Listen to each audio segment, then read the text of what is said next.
بسم الله الرحمن الرحیم.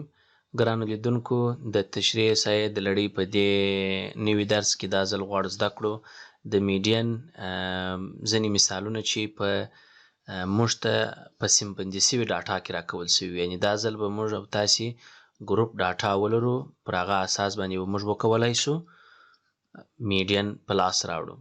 میانه د ان ګروپ لپاره موږ دوه ډوله فارمولې درلودلې، که چیرې ستاسې یاد وه. یوه د A1 لپاره وه چې زموږ ME مساوي کېدله N پر 2 په TH نمبر باندې ونیول جمع N پر 2 جمع 1 TH تقسیم 2. او که چیرې تاک عددونه وه د هغو لپاره مو میډین درلودی مستقیما N جمع 1 تقسیم 2 TH نمبر مو ورته یاداشت نیوی. مګر په سیمبندي سوي ډاټا کې لږ توپیر لري. دا توپیر په داسې شکل سره دی چې څو شیان پکې اساس دي. میډین په دې کې که غواړئ پیدا کړئ L جمع ټولو ترازو چې د هره نقطه چې ده N پر 2 ماینس CF تقسیم F ضرب H. په دې ځای کې که چیرې تاسې توجه ورته وکړئ چې دا هر حرف چې ته وایي L په دې ځای کې لوور لیمیټ دی چې موږ یې غواړو پیدا کوو،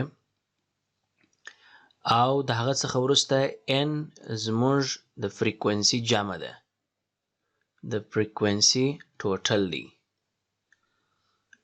F زموږ د هغه کلاس فریکوینسي ده چې موږ یې انتخابوو، دا د هغه کلاس فریکوینسي ده چې موږ یې انتخابوو. او CF کومولیټیو فریکوینسي ده، کوم کلاس چې انتخابیږي د هغه څخه یوه درجه لوړه چې کوم اندازه راخیږي هغه CF ته. او H زموږ لپاره کلاس هایټ دی، یا کله کله په سیج سره ښیو. نو دا عمومي فارموله ده. د دې فارمولې له لارې موږ کولی شو په ګروپي ډاټا کې میډین په لاس راوړو، لکه څرنګه چې موږ ته دا راکول شوي دي. فقط یو یاداشت سره نیسئ، په میډین کې چې کله ګروپي ډاټا موږ تاسې ته راکول شوي وي په هغه کې اکسکلوزیو میتود کې کلاس جوړول تر هر ډیر مهم دی، چې دغه شی د مو همیشه په ذهن کې وي چې کله ډاټا راکول شوي وي او هغه ډاټا سیټ کې کلاسز که چیرې په انکلوزیو میتود کې وه باید موږ او تاسې اول ځل چې شي ته واړو و اکسکلوزیو میتود ته واړو. تخنیک خو مو ستاسې یاد دی چې ټوله لوور لیمیټ ته 0.5 ماینس کوو او ټوله اپر لیمیټ خواته 0.5 جمع کوو تر څو اکسکلوزیو میتود ته واوړي. فرض که دغه مثال راکول شوی دی، وای د دې لپاره تاسې وکړئ میډین په لاس راوړئ چې میډین هغه میانه څو ده. موږ په دې ځای کې کلاس خپله راکول کیږي او نمبر اف سټوډنټس یا فریکوینسیز چې سمپل ورته وایي دا خپله راکوي. فقط موږ ته نور شیان موږ به خپله باید پیدا کړو.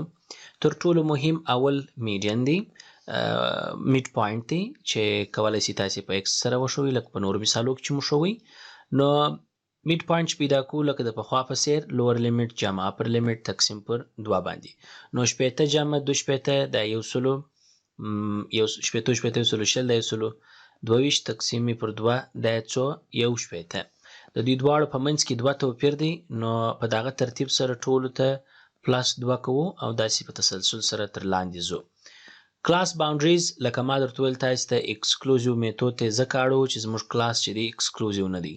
تاسې وګورئ 2 د 3 سره مساوي نه دی، یعنی د یو کلاس اپر لیمیټ د بل کلاس د لوور لیمیټ سره مساوي نه دی. نو موږ باید دا چې شته واړو اکسکلوزیو میتود ته تبدیل کړو. کله چې اکسکلوزیو میتود ته غواړو دا تبدیلوو نو موږ خو د دې ټوله طرفه 0.5 ماینس کوو، نو دا به 9.5 او دا بل طرف به 2.5 سي. لاندې دلته 2.5 15.5 او بالاخره 8.5 همدارقم ځي 1.5 او بالاخره 1.5 4.5 5 ټوله تاسې و اکسکلوزیو میتود ته واړول. کمولیټیو فریکونسي پکې مهمه ده ځکه په فارموله کې لرو. کمولیټیو فریکونسي لکه موږ تاسو ته وختي ویلي وو اصلا دا لیس دین کمولیټیو فریکونسي ده. 5 به خپله دې خوا ته را انتقال کوي. 5 و 18 سره جمع کوي دا 23 او 42 جمع کوي دا 15 او 15 و 20 سره جمع کوي دا 2 و 8 سره جمع کوي 100. اوس نو د دې لپاره چې تاسې سوال حل شروع کړئ تر ټولو مهم شی ستاسې لپاره n پر 2 دی. n پر 2 دې ته وایي چې ستاسې فریکونسي یې پله تاسې سمیشن راوباسئ یا n یا سمیشن. هغه زموږ او ستاسې دا ټوله چې سره جمع کوي تاسې هر څو چې ستاسې ډاټا راباسي هغه مستقیم تاسې لیکئ دلې دا ټوله څو راوځي 100 راوځي. نو د دې لپاره چې دا 100 راووتی نو تاسې راځئ n 100 تقسیم 2 کوئ چې دا مساوي کیږي په 50 سره. دا ستاسې لپاره ډیر مهم قیمت دی. 50 په دې ترتیب کوئ. دا ولې موږ دا کار کوو تر څو موږ معلوم کړو چې کم لوور لیمیټ ونیسو یا زموږ میډین په کومه طبقه کې د دې ټوله سیټ پروت دی. نو 50 به راواخلئ د کمولیټیو فریکونسي و دې کالم ته به متوجه سئ. دلته به تاسې وګورئ او په دې ځای کې به راولاړېږو موږ 50 تر 15 لوی دی 50 تر 23 هم لوی دی مګر 50 تر 15 کوچنی دی. کله چې علامه یې واوښتل نو دا معلومه شوله چې زموږ او ستاسې لپاره دا زموږ او ستاسې کلاس دی. میډین په دې ځای کې پروت دی. دا زموږ فریکونسي شوله او دا زموږ یو عدد زموږ څخه لوړ چې دی هغه زموږ کومولیټیو فریکونسي ده. نو موږ ویلی سو چې لوور لیمیټ زموږ 15.5 دی. فریکونسي زموږ 240 ده. اچ یا کلاس هایټ زموږ 2 دی. د دې کلاسو په منځ کې توپیر شي یا دلته او د هغه څخه وروسته سی اف زموږ 23 دی. کله چې دی پر لوړ وختي دغه عدد نو اتوماتیکلی پر همدغه ځای به تاسې درېږئ. د ده څخه لوړ چې کوم قیمت یې هغه ستاسې کومولیټیو فریکونسي ده. نو زه بالاخره فارمول لیکم. میډین مساوي کیږي L جمع n پر 2 منفي سی اف تقسیم f ضرب h.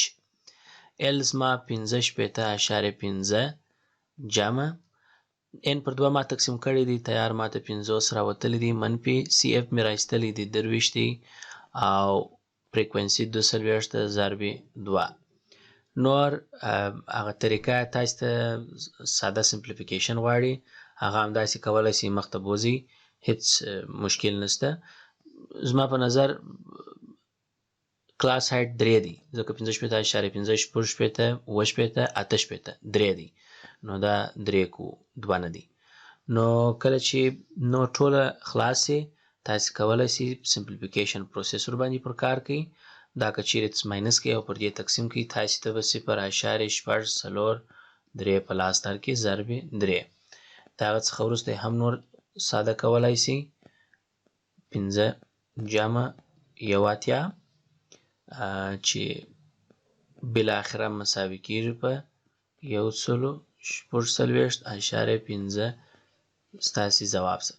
مطلب ځواب په خپل ماشین کې تاسې راباسئ تر دغه ځایه پورې پروسه ولیکئ نور د الجبر په تخنیک ورباندې استعمال کوئ په مکمله توګه تاسې ته به ځواب راوباسي. د هغه څخه وروسته بل مثال کولی شئ دلته ورباندې حل کړو. میډ پوینټ په دې ځای کې تاسې چې راباسئ 10 جمع 15 25 کیږي پر 2 تقسیم کې 12 نیم کیږي. د دې دواړو په منځ کې 15 توپیر دی نو په دې ځای کې 12 نیم 22 نیم 29 نیم او بالاخره 2.5. کلاس باونډریز د دې بیا نه دي جوړ نو 0.5 د لوور لیمیټ څخه ماینس کوو او اپر لیمیټ ته یې جمع کوو. په دا ترتیب سره تاسې تر پایه پورې ځئ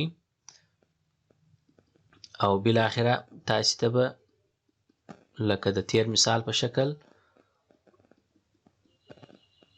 ټول هر څه راوځي 3.5 منفي 9.5. کومولیټیو فریکونسي 10 او 12 22 دا یې 14 او دا 40 د 50 د 106 نو زموږ سمیشن هم 106 راځي یا کیپټل N. د سوال د حل در مخه به N پر 2 معلوموئ 106 تقسیم 2 دی چې دا 53 موږ ته راباسي. نو 53 کله چې تاسې راواخلئ تر 10 لوی تر 22 لوی تر 14 لوی مګر تر 54 کوچنی دی. نو دا معلومه شوله چې زموږ ستاسو لپاره همدغه زموږ ستاسو کلاس دی، دا زموږ او ستاسې فریکونسي ده. تر دې څخه لوړه چې کوم قیمت راځي دا زموږ ستاسو CF دی. نو L زموږ مساوي کیږي په 28.5، F زموږ مساوي کیږي په 18، CF زموږ مساوي کیږي په 14 او H زموږ مساوي کیږي په 15 سره. نو تاسې د میډین فارمول لیکئ L جمع مستقیما N تقسیم 2 ماینس CF ټول تقسیم پر F ضرب کلاس هایت. L زموږ 28.5 جمع N پر 2 زموږ 53 منفي 14 ټوله پر 18 ضرب 15. تاسې بالاخره دا عملیه اجرا کړئ، هر ځواب چې درته راوتی هغه به ستاسې میډین واوسي. دا طریقه د ګروپ بندي او یا سیم بندي سوي ډاټا لپاره قابل اعتبار ده او کاریږي.